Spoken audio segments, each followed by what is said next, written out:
Bollywood silver screen presenting Godzilla king of monsters. सन 2014 में हमने देखा था कि गॉडजिला और म्यूटोस के बीच में लड़ाई होती है। गॉडजिला म्यूटोस को खत्म कर देता है और इसके बाद वो अपनी दुनिया में यानी कि समंदर में वापस चला जाता है। गॉडजिला और म्यूटोस की जंग के बाद पूरी दुनिया को पता चल गया कि इस दुनिया में बहुत बड़े बड़े दैत्यनुमा क्रिएचर्स हैं जिन्हें टाइटन्स कहा जाता है। इनके लिए एक प्राइवेट ऑर्गेनाइजेशन है जिसका नाम है मोनार्क। दुनिया अब मोनार्क के खिलाफ है क्योंकि दुनिया को पता है कि मोनार्क जानती है कि वो टाइटन्स कहां पर हैं और दुनिया चाहती है कि मोनार्क उन टाइटन्स को खत्म कर दे। यहाँ डॉक्टर एमा को दिखाया जाता है जो मोनार्क के लिए काम करती है। वो अपनी 12 साल की बेटी मेडिसन के साथ रहती है। वो अपनी बेटी के साथ मोनार्क के हेडक्वार्टर जाती है जहां पर ये देखते हैं कि एक लार्वे के अंदर से एक बहुत बड़ा जीव पैदा होता है जिसका नाम रखा जाता है मोथरा। मोथरा लार्वे के अंदर से निकलने के बाद बहुत ज्यादा अग्रेसिव होता है, लेकिन डॉक्टर एमा एक डिवाइस से उसके माइंड को कंट्रोल करती है और उसे पूरी तरह से शांत कर देती है। इस डिवाइस का नाम होता है ऑर्का, जिससे न सिर्फ टाइटन के माइंड को कंट्रोल किया जा सकता है बल्कि उनसे कम्युनिकेट भी किया जा सकता है।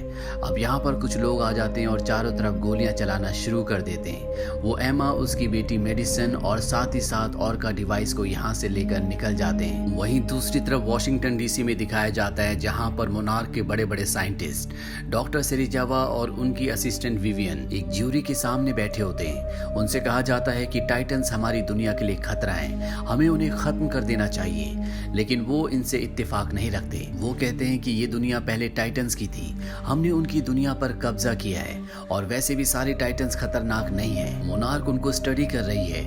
मोनार्क के अंदर इतनी क्षमता है कि वो पता लगा सकती है कि कौन टाइटन खतरनाक है और कौन नहीं। तभी इन्हें मैसेज मिलता है कि एमा और उसकी बेटी मेडिसन को किसी ने अगवा कर लिया है, साथ ही वो ऑर्का डिवाइस को भी अपने साथ ले गए। ये सुनने के बाद सेरिजावा एमा के एक्स हस्बैंड जिसका नाम मार्क है उसके पास जाते हैं। वो उसे बताते हैं कि तुम्हारी पत्नी और तुम्हारी बेटी को अगवा कर लिया है, साथ ही साथ वो ऑर्का डिवाइस भी ले गए। मार्क पहले मोनार्क ऑर्गेनाइजेशन के लिए ही काम करता था, लेकिन सन 2014 में गॉडजिला और म्यूटो की लड़ाई में उसके बेटे की मृत्यु हो गई थी, इसीलिए उसने मोनार्क को छोड़ दिया। मार्क को नहीं पता होता कि एमा ने ऑर्का को दोबारा से बना लिया।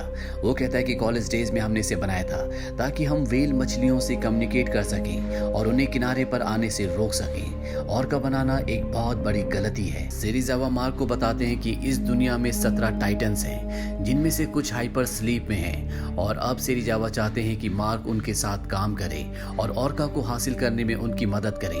अगर ऑर्का मिल गया तो मार्क की पत्नी और उसकी बेटी भी मिल जाएगी, इसीलिए मार्क इनके साथ इनके बेस में जाता है जो समंदर के बीचों बीच होता है। यहाँ पर इन्हें वीडियो फुटेज से पता चलता है कि एमा और उसकी बेटी मेडिसन को जिसने अगवा किया है उसका नाम एलन जोना है, जो पहले ब्रिटिश कर्नल था लेकिन अब वो एक इको टेररिस्ट है। इको टेररिस्ट उसे कहा जाता है जिसे लगता है कि इंसान इस दुनिया को खत्म कर रहे हैं और अब एलन चाहता है कि इस दुनिया पर टाइटन्स का राज हो। इसीलिए वो ऑर्का डिवाइस की मदद से सारे टाइटन्स को जगाना चाहता है ताकि धरती एक बार फिर से पहले जैसी हो जाए। अब इन्हें यहाँ पर सिग्नल मिलते हैं कि इनकी तरफ गॉडजिला आ रहा है जो बहुत वक्त से इनके रडार से दूर था। बेस में सब के सब डर जाते हैं और गॉडजिला पर हमला करने की तैयारी करते हैं। मार्क कहता है कि ऐसा मत करना, हम उसका सामना नहीं कर सकते।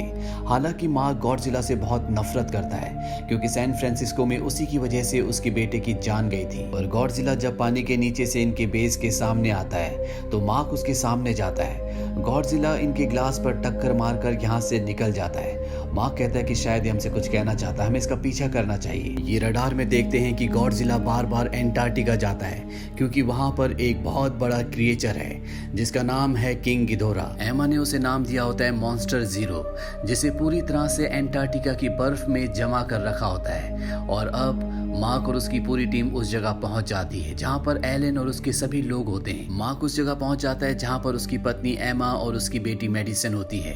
वो अपनी बेटी और पत्नी को कहता है कि मेरी तरफ आओ, लेकिन एमा अपनी बेटी को उस तरफ जाने से मना कर देती है। वो मार्क को कहती है कि भागो।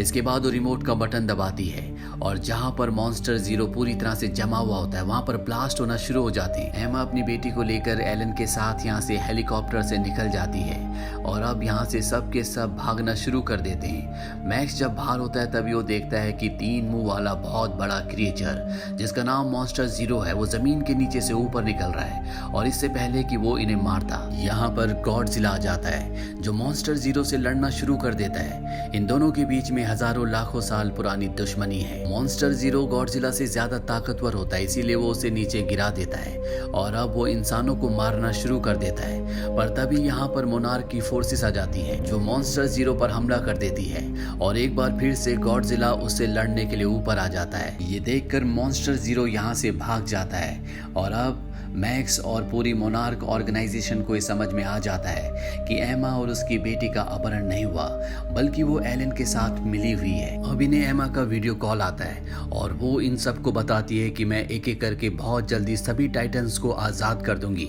इंसानों ने इस पूरी धरती को पॉल्यूटेड कर दिया है, वो एक दूसरे से लड़ रहे हैं और अब हमें बैलेंस की जरूरत है। टाइटन्स पृथ्वी के असली मालिक हैं, अगर इसे इंसानों के भरोसे छोड़ दिया तो वो धरती को पूरी तरह से खत्म कर देंगे। टाइटन्स के अंदर ऐसा रेडिएशन है वहां पर प्रकृति फलती फूलती है। ये एमा से पूछते हैं कि अगर हमने टाइटन्स को आजाद कर दिया तो वो इंसानों को धरती से पूरी तरह से खत्म कर देंगे। एमा कहती कि ऐसा नहीं होगा, हजारों साल पहले इंसान और टाइटन्स एक साथ रहते थे, बस फर्क इतना था कि उस वक्त इंसान टाइटन्स को अपना देवता मानते थे पर अब वो अपने सामने किसी को कुछ नहीं समझते। पिछले 60 सालों में मोनार्क ने बहुत सारी ऐसी जगहें बनाई है जहाँ पर इंसान सुरक्षित रह सकता है। मैं तुम सबको सलाह दूंगी कि तुम उन जगहों पर चले जाओ। और इसके बाद एमा मैक्सिको में एक और टाइटन को जगाती है जिसका नाम रोडन है। वो ज्वालामुखी के अंदर से निकलता है जिससे शहर में बहुत तबाही मचती है, लेकिन मोनार्क की टीम किसी तरह से उसे किंग गिदोरा यानी कि मॉन्स्टर जीरो के सामने ले आती है। इन दोनों के बीच में घमासान फाइट होती है। मॉन्स्टर जीरो बहुत ही ताकतवर होता है इसीलिए वो रोडन को हरा देता है। इसके बाद मॉन्स्टर जीरो मोनार्क के प्लेन की तरफ बढ़ता है और इससे पहले कि वो उन्हें नुकसान पहुंचाता यहाँ पर गॉडजिला आ जाता है जो मॉन्स्टर जीरो के ऊपर हमला कर देता है। इस बार वो उसका उल्टा सर उखाड़ देता है, लेकिन अभी भी ये लगातार लड़ रहे होते हैं। इसीलिए आमीन के ऊपर एक मिसाइल छोड़ने का फैसला करती है जो 2 मील के दायरे में हर एक चीज को खत्म कर देती है।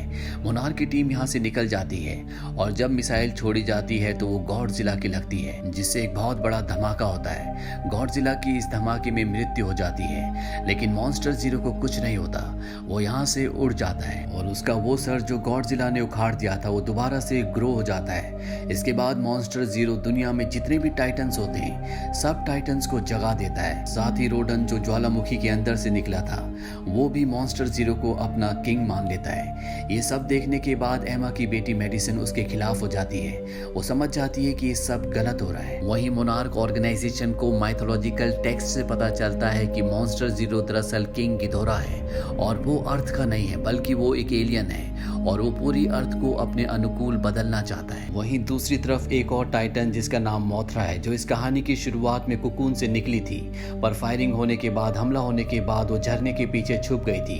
दरअसल उसने एक बार फिर से अपने आप को कुकून के अंदर समा लिया था और अब जबकि पूरी दुनिया के टाइटन्स जाग चुके हैं तो वो भी कुकून से बाहर आ जाती है जो कि एक बहुत ही विशाल फ्लाइंग टाइटन होती है। दरअसल ये टाइटन्स की रानी है। यहाँ पर मोनार्क को पता चलता है कि वो किसी को सिग्नल भेज रही है और जब वो सिग्नल को ट्रैक करते हैं तो उन्हें पता चलता है कि वो गॉडजिला को सिग्नल भेज रही है और गॉडजिला भी उसका जवाब दे रहा होता है, यानी कि गॉडजिला अभी भी जिंदा है। और जब वो मोथरा का पीछा करते हैं तो उस जगह पहुंच जाते हैं जहां पर गॉडजिला है, लेकिन वो बहुत ज्यादा जख्मी होता है। ये सबमरीन से जब पानी के नीचे जाते हैं तो देखते हैं कि वहां पर एक बहुत पुराना शहर है जो पूरी तरह से पानी में डूबा हुआ है। ये वो वक्त है जब गॉडजिला और इंसान एक साथ रहा करते थे। गॉडजिला इस धरती पर राज करता था। अब ये उस जगह पहुंच जाते हैं जहां पर गॉडजिला होता है। वो धरती के कोर से रेडिएशन को एब्जॉर्ब कर रहा होता है ताकि वो जल्दी से अपनी बॉडी को हील कर ले, लेकिन इस प्रोसेस में कई साल लगेंगे। इसीलिए मैक्स और डॉक्टर सेरिज़ावा ये फैसला करते हैं कि वो मिसाइल को ब्लास्ट करके इस जगह का रेडिएशन बहुत ज़्यादा बढ़ा देंगे जिससे गॉडजिला जल्दी हील हो जाएगा। लेकिन जब ये मिसाइल को लॉन्च करने की कोशिश करते हैं तो लॉन्च नहीं होती क्योंकि इनका सबमरीन ज़मीन से यानी कि तल से टकराया था और अब एक ही रास्ता है कि कोई मिसाइल को लेकर गॉडजिला के पास जाए और मैन्युअली उसे वहां पर सेट कर दे। डॉक्टर सेरिजावा कहते हैं कि ये काम मैं करूंगा और वो मिसाइल लेके गॉडजिला के पास जाते हैं। मिसाइल में टाइमर ऑन करते हैं और अपनी जिंदगी के आखिरी पलों में वो गॉडजिला को छूते हैं। इसके बाद एक बहुत बड़ा ब्लास्ट होता है। सबमरीन भी अब ऊपर पहुंच चुका होता है और अगले पल समंदर से गॉडजिला निकलता है जो कि अब बहुत ज्यादा ताकतवर हो चुका है। वहीं एमा को भी अब एहसास होता है कि गिदोरा इस पूरी दुनिया को खत्म कर देगा।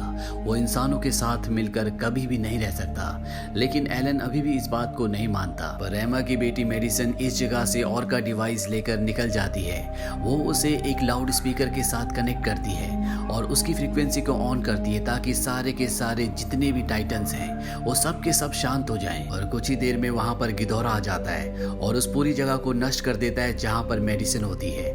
मेडिसिन और का डिवाइस को लेकर बाहर भागती है। गिदोरा उसे देख लेता है। वो और का डिवाइस को तोड़ देता है और इसके बाद वो मेडिसिन को मारने वाला होता है कि तब तक यहाँ पर गॉडजिला आ जाता है। गॉडजिला उस पर हमला करता है और इन दोनों के बीच में घमासान लड़ाई शुरू हो जाती है। पर गिदोरा अभी भी गॉडजिला से शक्तिशाली होता है, इसीलिए मोनार्क टीम गॉडजिला का साथ देती है। वो भी गिदोरा के ऊपर हमला करती है, लेकिन मोनार्क की टीम को जल्दी वापस लौटना पड़ता है क्योंकि इन्हें पता चल जाता है कि गॉडजिला का रेडिएशन लगातार बढ़ता ही जा रहा है और बहुत जल्दी वो फट जाएगा जिससे चारों तरफ तबाही मचेगी। अब यहाँ पर क्वीन मोथरा आ जाती है जो गॉडजिला की मदद करना चाहती है, लेकिन इससे पहले कि वो ऐसा करती, यहाँ पर रोडान जो कि ज्वालामुखी के अंदर से निकला था वो मोथरा के ऊपर हमला कर देता है, लेकिन मोथरा उसे खत्म कर देती है। वहीं गिदोरा ने पूरी तरह से गॉडजिला को ओवरपावर कर लिया होता है। वो गॉडजिला को उठाकर आसमान की गहराइयों में ले जाता है और वहां से फेंक देता है और अब गिदोरा गॉडजिला को मारने वाला होता है कि वहां पर मोथरा आ जाती है। मोथरा जानबूझकर गिदोरा के मुंह के सामने आ जाती है।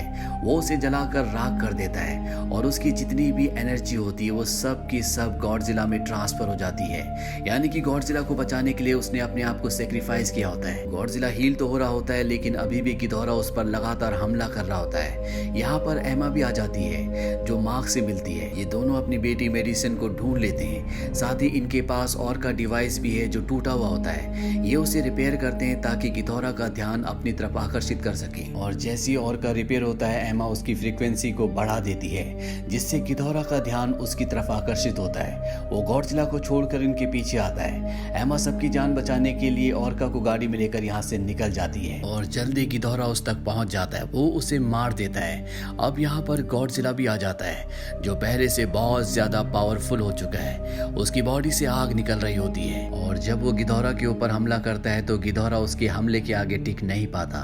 गॉडजिला गिदोरा को मार देता है। गिदोरा के मरते यहाँ पर जितने भी टाइटन्स होते हैं वो सब के सब गॉडजिला के पास आ जाते हैं और अपना सर झुका लेते हैं, यानी कि उन्होंने गॉडजिला को अपना असली किंग मान लिया है। ये सब कुछ शांत होने के बाद हमें मोनार्क की फाइल दिखाई जाती है जिससे हमें पता चलता है कि टाइटन्स अब धरती को हील करने में इंसानों की मदद कर रहे हैं। साथ ही मोनार्क ऑर्गेनाइजेशन को एक अंडा भी मिलता है जो कि क्वीन मोथरा का होता है। हमें यह भी बताया जाता है कि जितने भी टाइटन्स होते हैं वो सब के सब स्कल आइलैंड पर जाते हैं जहाँ का राजा कॉन्ग है। यहाँ गुफाओं में हमें कुछ पेंटिंग्स भी दिखाई जाती है जिसमें कॉन्ग और गॉडजिला आपस में लड़ रहे होते हैं। पोस्ट क्रेडिट सीन में हमें दिखाया जाता है कि एलन मैक्सिको में गिदोरा का कटा हुआ सिर खरीद रहा है क्योंकि वो उससे कुछ ना कुछ एक्सपेरिमेंट्स करना चाहता है। तो ये थी पूरी कहानी गॉडजिला किंग ऑफ मॉन्स्टर्स की। ये मूवी ईयर 2019 में रिलीज हुई थी। IMDb पर इसकी रेटिंग है 6। इस मूवी का बजट था 170 to 200 मिलियन डॉलर्स और बॉक्स ऑफिस पर इसने कमाई की थी 387 मिलियन डॉलर्स की। उम्मीद करते हैं कि ये कहानी आपको पसंद आई होगी।